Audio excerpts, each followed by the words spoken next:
Welcome to సుమంటి నేను మీ సుమంటి వినాగ్. So ఈరోజు మనతో పాటు ఎవరైనా సరే సాఫ్ట్వేర్ జాబ్ చేయాలి అనుకున్నటువంటి వాళ్ళకి నేను కోడ్గన్ నుంచి సాయిరామ్ గారు ఒక వీడియో చేయడం జరిగింది. ఓన్లీ సాఫ్ట్వేర్ జాబ్స్కి సంబంధించినటువంటి కెరీర్ గైడెన్స్. సో అందులో భాగంగానే డేటా సైన్స్ గురించి మాట్లాడుకున్నాము. అయితే ఇందులో డేటా అనాలిసిస్ గురించి, అది కూడా దాని రోడ్ మ్యాప్ ఏంటి, ఏ విధంగా ఉంటుంది అనేటువంటి దానికి ఈరోజు మనతో పాటు కోడ్గన్ నుంచి సాయిరామ్ గారు ఉన్నారు. వారి మాటలోనే తెలుసుకుందాం. Hello sir. హలో అండి. సార్, అంటే సాఫ్ట్వేర్లో చాలామంది రాణించాలనుకున్నటువంటి వాళ్ళు ఉంటారు. డేటా అనలిస్ట్ రోడ్ మ్యాప్ ఏంటి అసలు, జనరల్గా ఏ విధంగా ఉంటుంది? సో బేసిక్గా data analyst it's one of the part of data science అనమాట. ఇనిషియల్ ఫేస్కి వచ్చి డేటా అనలిస్ట్. దీనికి టెక్ వాళ్ళు, నాన్ టెక్ వాళ్ళు అందరూ ఎలిజిబుల్. ఓకే, నాన్ టెక్ అందరూ ఎలిజిబుల్. ఫస్ట్ కావాల్సింది ఎక్సెల్.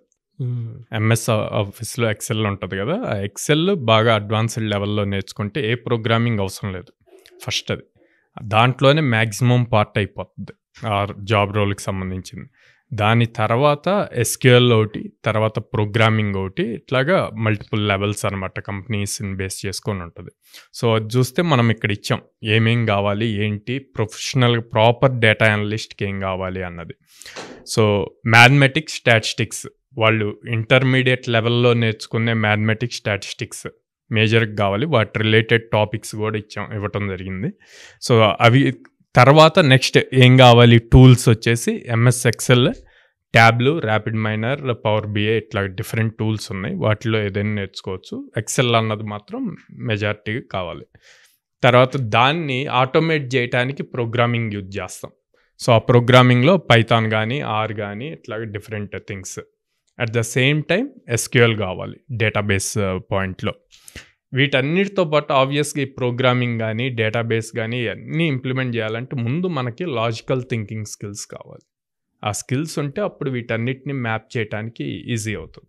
ఇందాక మనం ప్రీవియస్ వీడియోలో చూసాం, లాట్ ఆఫ్ డేటా చూపించాం మీకు, వరల్డ్ లెవెల్ డేటా. ఆ డేటాని ఎలా సింప్లిఫై చేసుకుంటాం, అదంతా కూడా డేటా అనలిస్ట్ రోల్ అనమాట. ఆ డేటాని స్టడీ చేయటం రావాలి, దేనికి వస్తుంది ఆ డేటా, ఎలాగ యూజ్ చేసుకోవచ్చు ఏంటి అన్నది. సో దానికోసం ఆ basic required skills, knowledge, domain knowledge కావాలి. అట్లాగే నేను చెప్పినట్టు నాన్ టెక్, కంప్యూటర్ రిలేటెడ్ కాకపోయినా కూడా డేటా అనలిస్ట్ అవ్వాలి అనుకుంటే వాళ్ళకి basic MS Excel, power BI వీటి మీద నాలెడ్జ్ ఉండి, లాజికల్ స్కిల్స్ ఉంటే కనుక, డొమైన్ నాలెడ్జ్, ఈ స్కిల్స్ అన్నీ ఉంటే కనుక ఈజీగా డేటా అనలిస్ట్ అవ్వచ్చు. అందరికీ కామన్ మ్యాథమెటిక్స్, స్టాటిస్టిక్స్. ఇది ఎట్లాగో మనం ఇంటర్మీడియట్లో చేసింది. ఓకే. సో జనరల్గా మీరు ఒక డేటా అనలిస్ట్ బ్రెయిన్ కనుక చూస్తే ఎలా ఉంటుంది, సాఫ్ట్ స్కిల్స్.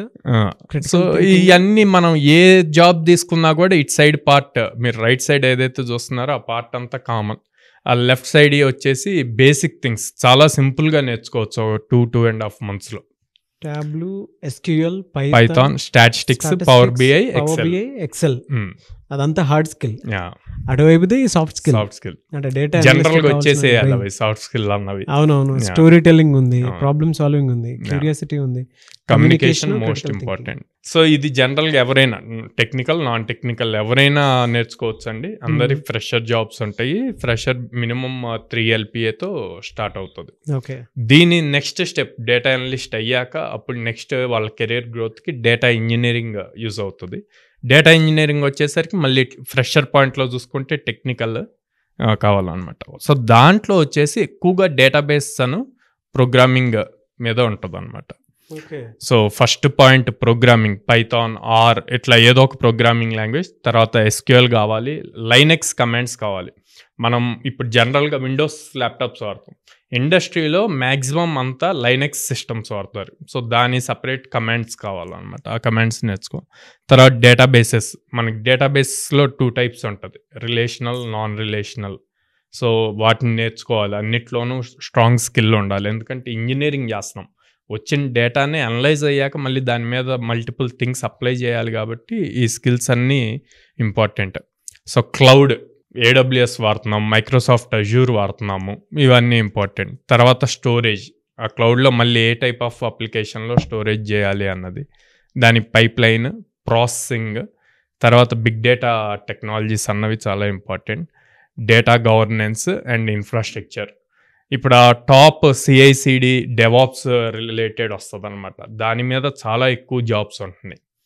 సో మొత్తం ఇదంతా చేస్తే ఇదంతా step by step process data scientist అవ్వటానికి. Data analyst, data engineering, data science.